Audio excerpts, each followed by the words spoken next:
in Southwell. I just had a session with a client, and as often happens when I'm really present with a client, which I do my best to do every single time, and sometimes we uncover some gold and it just comes out of my mouth and I go, well, I've never heard that before. I've never thought that before. So let's write it down and catch it. And some people would call this channeling, and it happens in more of my coaching sessions than not, as I get better and better at being really, really in the room with someone, and not in my head, not in a preconceived idea of where I think a session should go or could go, or trying to preempt a client, but actually just really being 100% with them, with neither of us knowing where it's going to go. And a lot of coaches don't do this because we haven't really been taught that actually it's okay to coach that way. I digress. In being super present today, I found myself sharing something with a client that I realised was so profound I wanted to be able to teach it to you all. So anyone who's watching this video is going to get a process that I used this morning and found to be super, super helpful in terms of uncovering old beliefs and shifting them. So I had pulled out pen and paper. Typically I like to do morning pages on something. When morning pages is done properly, it doesn't have any lines. Now I don't have any blank paper at home at the moment, so I was using a notebook that has lines, except I chose to write across it this way, so then it's the closest I could come up with to free writing. So use what you have. If you have blank paper, even better, because then the mind can really be free to write without any conforming whatsoever. And I just started my morning by just writing whatever came through me. I like to call it blah blah. It's like whatever is the blah blah blah. And sometimes if I don't know what to write, that's what I'll start with. I'll just start writing blah blah blah, however I think it's spelt, right? And very quickly I discovered that I wanted to feel into one of the beliefs that I have that's creating a result that I don't really love. And so what I had done, and this is what I shared with my client this morning, is as we uncovered I had asked her about what she was afraid of when it came to a new decision.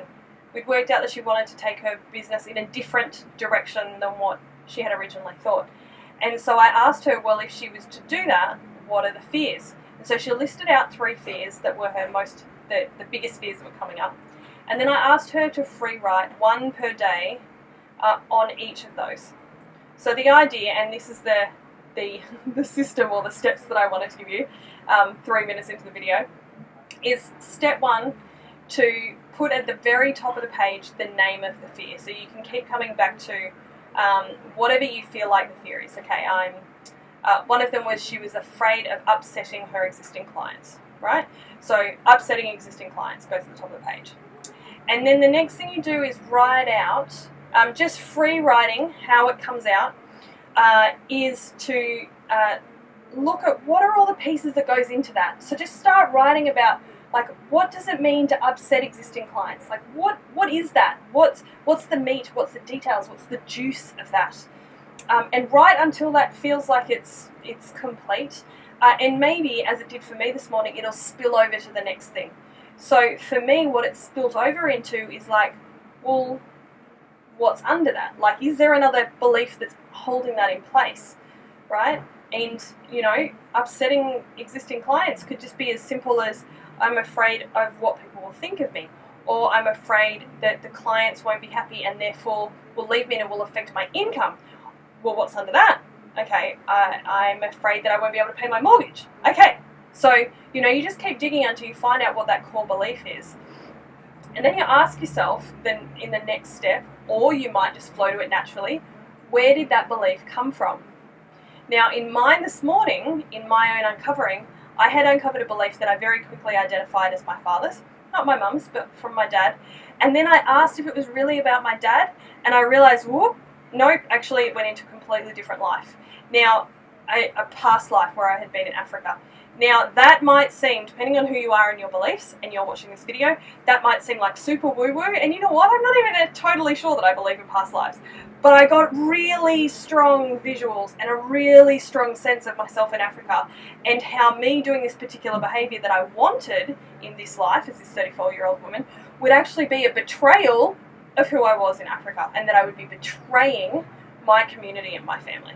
Right? So it's like that feeling is going to really strongly link me and stop me from being able to create the result that I want over here in this life, in this business.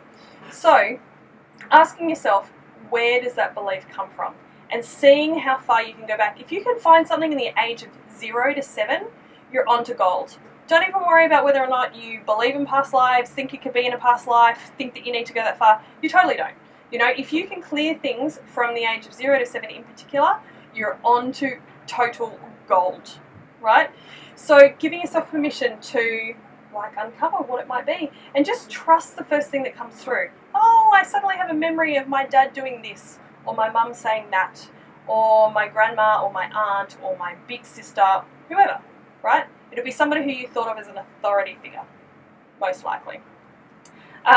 So having it at the top of the page, what the fear is, and that speaks to a belief, fleshing out all the details,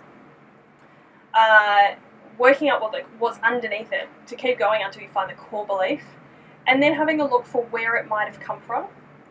And then, here's the fun part, using a process. Now, if you're watching this, you may have a process in your tool belt already. So you might use EFT, or faster EFT, or NLP, or focus wheels, or DeMartini process, or any number of belief change work to be able to let go of that old story. Because actually, even though I felt like I was betraying my African family, you know what? I'm white. I was born in Australia. So this body, it's like, clearly I'm not in Africa anymore. And maybe I never was. Maybe it's something that's in my head. Who knows, right? However,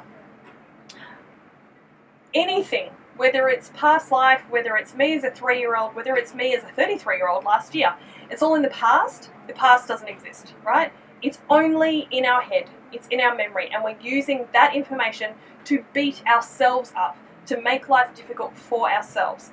So realizing as you've worked out all of this stuff, and you've journaled, and you've free-written, and you've uncovered all this stuff that you never want to show anybody else, good news, you don't have to, is to then have a recognition that what's in the past doesn't exist anymore, except in my memory, which I'm using to beat myself up, and then use any number, whichever of those processes or any other process you know, to be able to let go of that old story, that old belief, that old emotion that's trapped somewhere in you. And if you don't have a process like that, the one I've been playing with recently that I like above all of the others is Faster EFT. So there's heaps of free videos on there. You might want to go and check that out.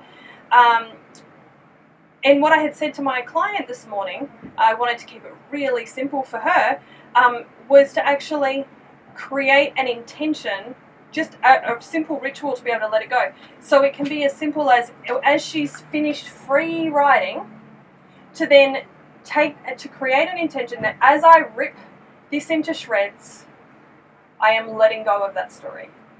Or as I burn this story, I'm letting it go, right? It could be that that you do something physical with your body, right? It could be, as I jump into this water, I choose to let it go.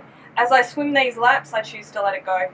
As I walk down these stairs into my new day, I choose to let it go. Like, whatever is a process to be able to, like, give it some significance, that ritual, to let it go in whatever way you like.